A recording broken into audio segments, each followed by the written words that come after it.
Good day, dear church family. Grace and peace be to you from God our Father and the Lord Jesus Christ. I thank and praise God for this wonderful time. The theme for the devotional is Heartfelt Generosity Honors God, based on the scripture from Mark 14, verses 3 to 9. In this familiar passage, we see the anointing of Jesus in Bethany, the house of Simon the leper. The narrative leaves out any details on the woman. Instead, what we see is her committed action being criticized by the disciples and commented by Jesus. When Jesus was reclining in the house, the woman went up to him, broke the alabaster jar of expensive perfume made of pure nard, and poured it over Jesus' head. To fully grasp the grand nature of this need, we must understand that alabaster and nard were imported goods. Only the best perfumes or ointments were stored in alabaster jars. Mark 14:5 indicates that it was worth more than 300 denarii, the equivalent of a year's worth of wages in those days. Those present there called her action a waste. But Jesus rebuked the disciples and praised her, saying, "She has done a beautiful thing to me." Jesus knew that he was going to die, and the anointing was a preparation for his burial. He recognized the value in the gift and honored her with the blessing. Wherever the gospel is preached throughout the world, what she has done will also be told in memory of her. Quite often, we are like these disciples, quick to judge and criticize. We should not criticize someone who is living out their commitment in expressive, extravagant, and expensive ways. Instead, let us examine ourselves to see if we are being stringent. Are we cutting short our own blessings? Cambridge Dictionary defines generosity as a willingness to give more than is usual or expected. It was not unusual in those days to anoint a guest with oil, but such an extravagant gesture was beyond expectation.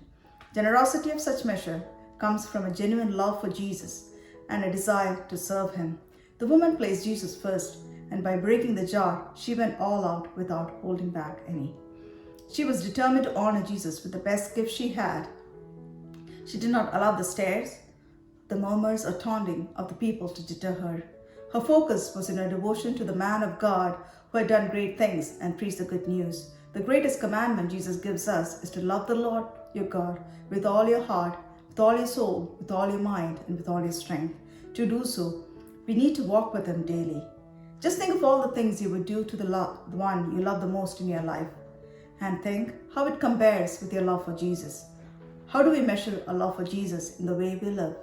Are we intentional in our love for him? Secondly, generosity involves cost. It involves sacrifice, but does not put on a sacrificial air. In Mark 12, we see the costliest offering from the poor widow.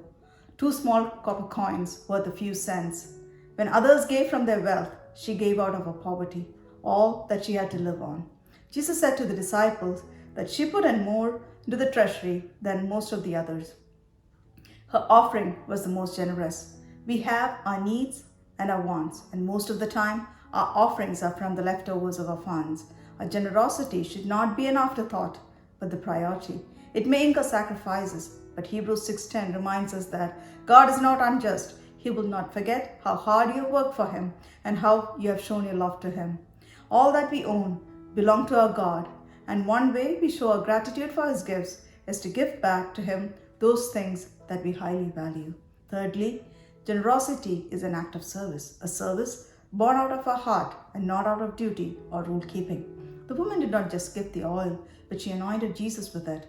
She served him in the best way she could, preparing his body for his burial. Jesus commands us to love our neighbors like ourselves. This pandemic has adversely affected the lives of many.